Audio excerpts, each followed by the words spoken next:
Subscribe करें हमारे YouTube channel साधना gold को और पाएं वीडियो सबसे पहले।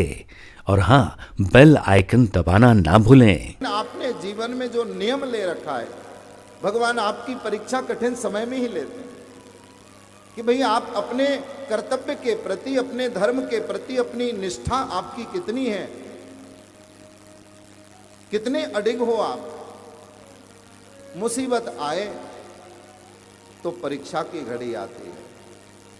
आपके पास धन नहीं हो, आपके पास में सुविधाएं नहीं हो, आपके पास लोग नहीं हो, कैसे कार्य करेंगे।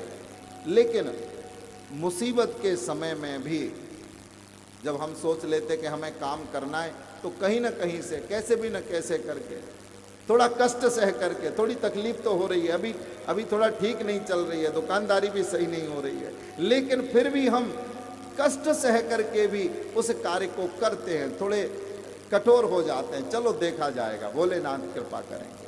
और सच में जब आप भोलेनाथ के ऊपर विश्वास करके अपने कदम आगे बढ़ा देते हैं, उसी क्षण से भोलेनाथ अवढर दानी अपने भंडार को खोल देते हैं, अपनी कृपा को बरसाना शुरू कर देते हैं। और मेरे भाई बहन याद रखना कि एक कठिन समय में ही आपके द्वारा किया गया सत्कार्य हीरे और मोतियों की तरह बहुमूल्य हो जाता है। कहते हैं ना कि कुछ यात्री यात्रा कर रहे थे, बड़ी लंबी पैदल यात्रा उनकी, चलते चलते पैरों में छाले पड़ गए, लोग परेशान हैं, कैसे करें। कहते हैं तभी उनके सामने एक गुफा आई, उसको पार करके जाना था, अंधेरी गुफा। उस अंधेरी गुफा में जब प्रवेश किया तो उनके पैरों में कुछ कंकड़ चुभने लगे। अब देखिए, कष्ट में पता चलता है, कष्ट में परीक्षा होती है, हम कितने धैर्यवान हैं, कितने धर्मवान हैं। बाबा तुलसीदास जी तो लिखते हैं कि धीरज धर्म मित्र अरु नारी, आपत्ति काल परखिए चारी। तो धैर्यवान कितना है, धर्मवान कितना है, इसकी परीक्षा मुसीबत में होती है। अपना कौन है इसका पता भी मुसीबत आने पर चलता है, परेशानी आने पर पता चलता है। लोग कहते हैं कि भैया बनी बनी पर तो लाखों निसार होते हैं, पर बनी जब बिगड़ जाती है तो दुश्मन भी हजार होते हैं।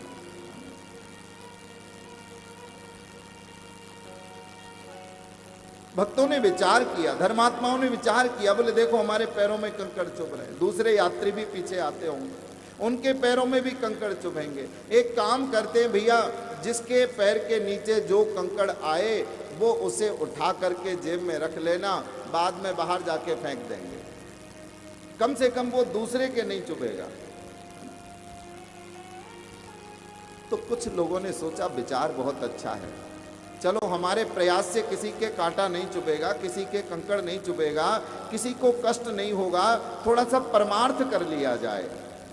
कुछ लोगों ने श्रद्धा से कंकड़ बीने, कुछ लोगों ने बड़े भाव से जितने मिले हाथ फेर के आसपास से सब बीनते गए।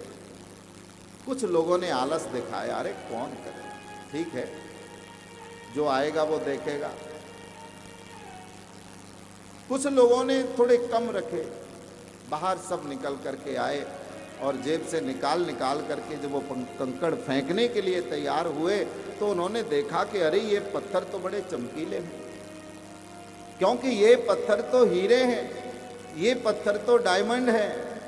हा, अब तो जो आलस्य कर गए थे वो सिर्फ पीट करके पछताए, हाय हमारे पैरों के नीचे हीरा था, थोड़ा सा झुक जाते, थोड़ा सा कष्ट कर लेते तो जिंदगी बदल जाती। जिसने कम उठाया वो पछताया कि हाय मैंने कम क्यों उठाया।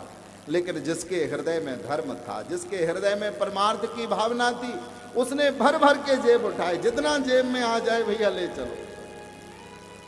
मेरे भाई बहन, कहने का तात्पर्य है कि जब हम परमार्थ की राह पर चलते हैं, जब हम सेवा के मार्ग पर चलते हैं, तो कष्ट भले ही आपको हो, थोड़ी देर कंकड़ तो चुभेंगे, परेशानी तो थोड़ी होगी, क्योंकि दान करना, धर्म करना, सत्कर्म करना, परमार्थ करना सहज नहीं है, सरल नहीं है।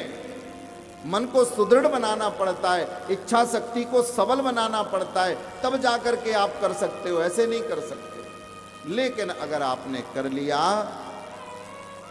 तो वो छोटे छोटे दान, छोटे छोटे पुण्य, छोटे छोटे सत्कर्म, छोटी छोटी यात्राएं एक दिन हीरे मोतियों की तरह कीमती हो जाएगी। क्योंकि भगवान का बैंक ऐसा है ना, कोई बैंक इतनी ब्याज नहीं देता होगा ठाकुर जी। और एक बात याद रखना कि मेरे भोलेनाथ, मेरे प्रभु कभी किसी का रखते नहीं हैं। भगवान कभी किसी का ऋण नहीं रखते, समय आने पर एक एक पाई पाई चुका देते हैं।